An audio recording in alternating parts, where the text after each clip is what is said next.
কাঁটায় এখন বাজে সকাল 10:30। এখন আসলাম ছাদে। রান্নাবান্না আমার সব কিছু হয়ে গেছে। হাই, হ্যালো এভরিওয়ান, আমি হুগলি জেলার সিঙ্গুর থেকে প্রীতি বলছি। আশা করি আমার প্রত্যেক বন্ধু ভালো আছেন, আমিও ভালো আছি।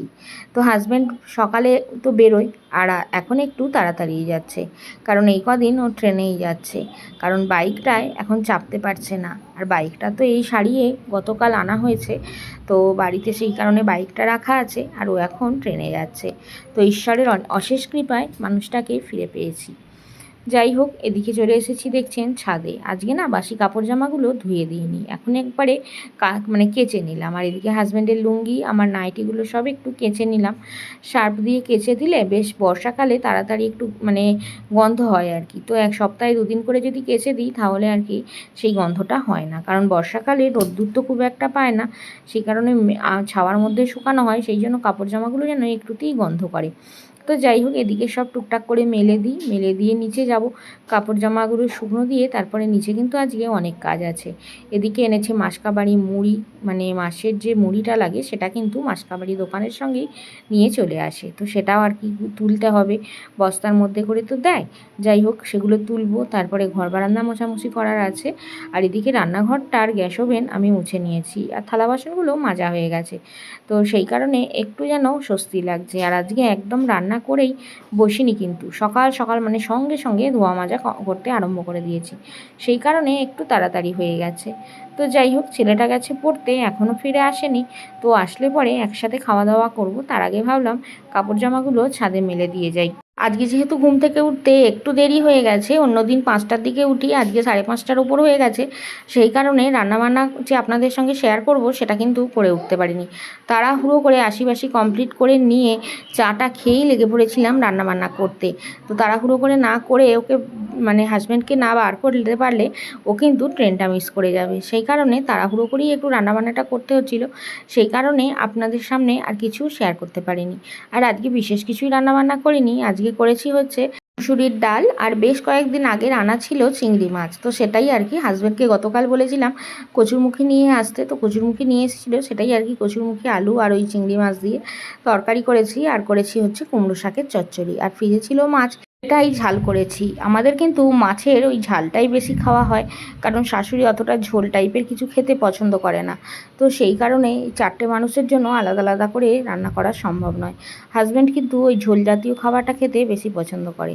তো যাই হোক, শাশুড়ি যেহেতু বয়স্ক মানুষ, তার সঙ্গে হচ্ছে আমরা যদি মাছ খাই, মাছের ঝোল রান্না করি, তাহলে উনি খাবেন না, সেই কারণে ওনার কথা ভেবে আর মাছের ঝোলটা খাওয়া হয় না। তো যাই হোক, এদিকে দেখুন ঘর বারান্দাগুলো ঝাঁট দিয়ে নিচ্ছি, আর ওপর থেকে এসে না আমি আর ছেলে কিন্তু খেয়েও নিয়েছি। খেয়ে দিয়ে ছেলেটাকে একটা ব্যাংকের কাজে পাঠিয়েছি।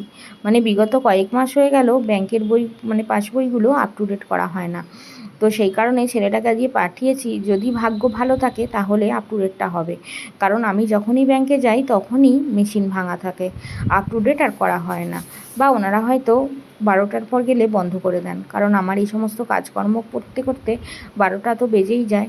তারপর যাই যখন, তখন দেখি মেশিন বন্ধ রয়েছে। তো যাই হোক, সেই কারণে আজকে সকাল সকাল ছেলেটাকে পাঠিয়েছি, দেখা যাক কত দূর কী সাকসেস হয়। তো আর আমার না ওই ব্যাংকের পাসবইটাও শেষ হয়ে গেছে, তো সেই কারণে ছেলেকে ওই যে ছবি দিয়ে পাঠিয়েছি। আমি ব্যাংকে জিজ্ঞেস করে এসেছিলাম, ওনারা বলেছিলেন যে 12টার মধ্যে পাঠাবেন ছবি দিয়ে, তাহলে রেডি করে দেবো। তো দেখুন যথারীতি আমার ছেলে চলেও এসেছে, আর এদিকে আমার ঘর বারান্দা কিন্তু মোছা হয়ে গেছে, তো সেই কারণে একটু দেখে নিচ্ছি যে কি ঠিকঠাক হয়েছে কি না। তো যাই হোক, এদিকে এই যে ঠিকঠাক হয়েছে, ঠাকুরের অশেষ দয়া থাকলে আর কি, তবে আমাদের যে ব্যাংকে আমরা পরিষেবা পাই সেই ব্যাংকের বই আপডেট করা যায়, কারণ এত পরিমাণে ওনারা বন্ধ করে দেন নাকি ওই যে মেশিন ভাঙা থাকে বুঝে পাই না। তো যাই হোক, আজকে হয়েছে, শেষমেশ কাজ সাকসেস হয়েছে। তো এদিকে দেখুন সমস্ত কিছু এবার গুছিয়ে তুলে রাখি, কারণ এই সমস্ত জিনিস তো আর বাইরে ফেলে রাখা ঠিক নয়, কারণ ছেলেটা এসে বারবারই বলছে মা বইগুলো কিন্তু গুছিয়ে তুলে রাখো। তো যাই হোক, সবার বইগুলোই দিয়েছিলাম, ছেলের, আমার হাজব্যান্ডের, 3জনেরই কিন্তু বই আপ টু ডেট করা হয়ে গেছে।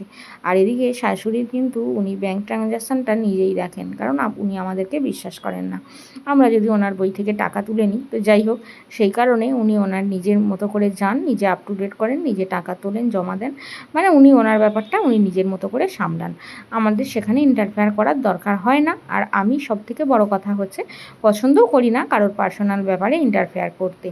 তো যাই হোক, অনেকগুলো কথা বলে ফেললাম, এদিকে চলুন গুছিয়ে তুলে রেখে দিলাম। রেখে দিয়ে আমার কিন্তু একটা বড় কাজ আছে, সেটা হচ্ছে মুড়ি তুলতে হবে আমাকে। আর ছেলে আর আমি এই যে কথা বলছি, আর ও কিন্তু স্নান দান করছে।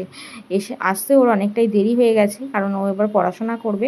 সেই কারণে বললাম যে বাবু তুই স্নানটা করে নে, তারপরে পড়াশোনা করতে বসিস, তাহলে কি হবে না আর স্নান করার জন্য বারবার উঠতে হবে না। এদিকে দেখুন মুড়ির সমস্ত পাত্রগুলো রেডি করে নিচ্ছি, কারণ ওই যে বস্তা করে মাসকাবারি মুড়িটা নেওয়া হয়।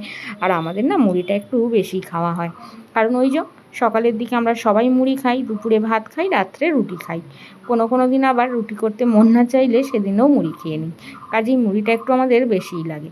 তো যাই হোক, এদিকে চলুন মুড়ি টুড়িগুলো এবার গুছিয়ে তুলে নিই, কারণ এই মুড়িগুলো ওই যে চালনার মধ্যে চেলে তুলতে অনেকটা সময় লেগে যাবে, প্রায় 1 ঘন্টার কাছাকাছি তো লেগেই যাবে, কারণ মুড়ির মধ্যে প্রচুর নোংরা থাকে, সেই সমস্ত বেছে কুচে তুলতে অনেকটাই সময় লেগে যায়। আমার হাজব্যান্ড কিন্তু এই মুড়ি খেতে একেবারেই পছন্দ করে না, ওই যে ঘরের যে চাল হয়, তৈরি করা হয়, সেই চালের যে মুড়ি হয় সেই মুড়িটাই খেতে ও বেশি পছন্দ করে।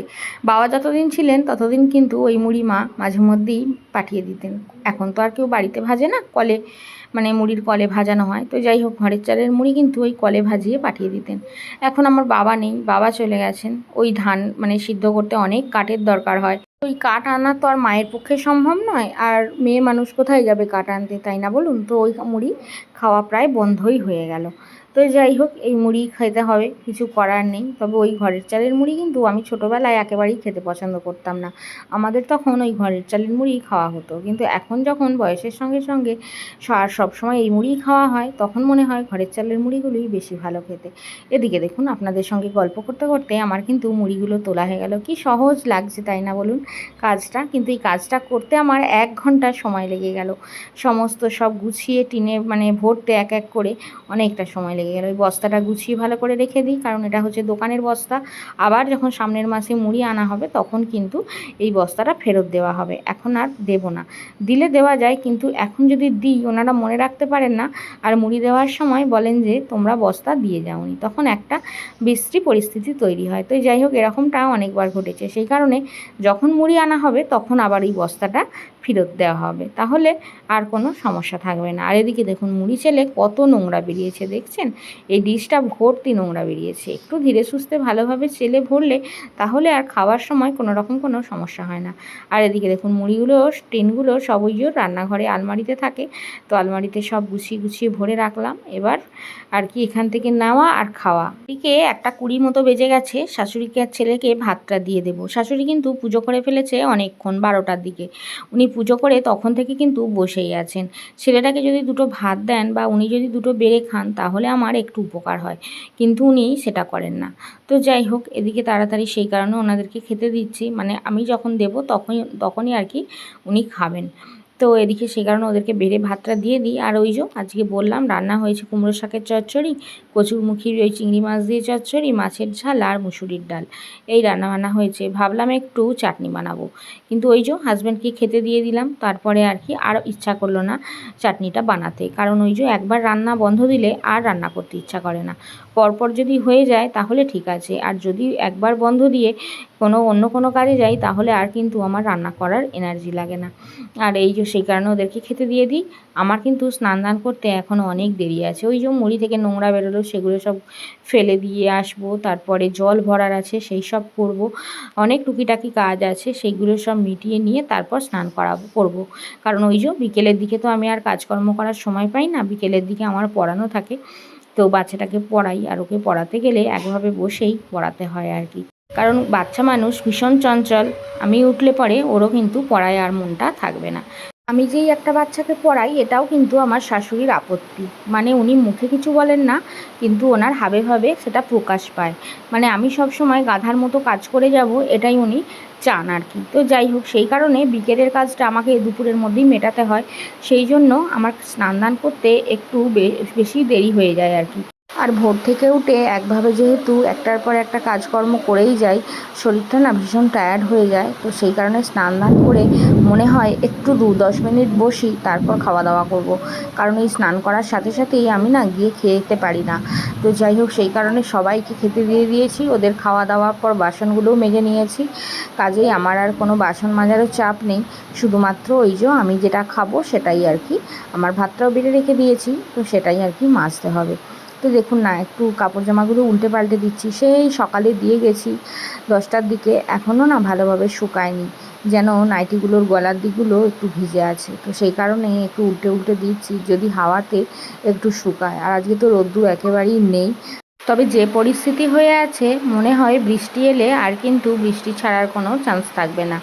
তো যাই হোক, এদিকে হাজব্যান্ডও ট্রেনে গেছে, আবার ছেলেটাও যাবে শ্রীরামপুর পড়তে। সন্ধ্যার দিকে যদি বৃষ্টি আসে, ওদের দুজনেরই খুব কষ্ট হয়ে যাবে। আর এদিকে দেখুন না, ওই যে বাড়ির সামনে গেটের গোড়ায় যেন একটা বাইক এসে দাঁড়ালো, হয়তো ডেলিভারি বয় বা ওই যে হাজব্যান্ডের ওষুধ টষুধ দিতে আসে। তো ছেলেটাকে তাই হেঁকে বলে দিলাম যে বাবু একটু দেখতো কে এসেছে বাইরে। তো ও নিশ্চয়ই দেখবে, নিচে আছে। আর আমি এদিকে কাপড় জামাগুলো মেলে দিয়ে এখন আর নামবো না, একেবারে ওই যে 3টে নাগাদ নামবো। নেবে ওই যে ছেলেটা যাবে, ওকে টিফিন আর জল রেডি করে দেবো, দিয়ে তারপর আমি খাওয়া দাওয়া করবো। আর এই যে আমাদের বাড়ির পাশে তাল গাছটা দেখতে পাচ্ছেন, এই গাছটায় কিন্তু প্রচুর পরিমাণে তাল হয়েছে। আর এই গাছের তাল কুড়ানোর জন্য বিকেলের দিকে আমাদের বাড়ির সামনে মেলা বসে যায়। মানে এতটাই চিৎকার চেঁচামেচি করতে থাকে মানুষজন, আমি না পড়াতে পারি না ডিঙ্কাকে। সেই কারণে এই বেশ কদিন ওপরেই পড়াচ্ছি, কারণ সবাই পাড়ার মানুষরা আসে তাল কুড়াতে। কাপড় জামাগুলো তো আমার মোটামুটি মেলা হয়ে গেল, এবার একটু ঘরে বসবো। তো চলুন, আজকের পর্ব এখানেই শেষ করছি। আপনারা সবাই ভালো থাকবেন, সুস্থ থাকবেন, সাবধানে থাকবেন। আর আমার ভিডিও যদি ভালো লেগে থাকে তাহলে একটা লাইক করে অবশ্যই আমার পাশে থাকবেন, আমাকে সাবস্ক্রাইব করে এগিয়ে যেতে সাহায্য করবেন, আমার বন্ধু হবেন। আজকের মতো আসছি, টাটা, ভালো থাকবেন।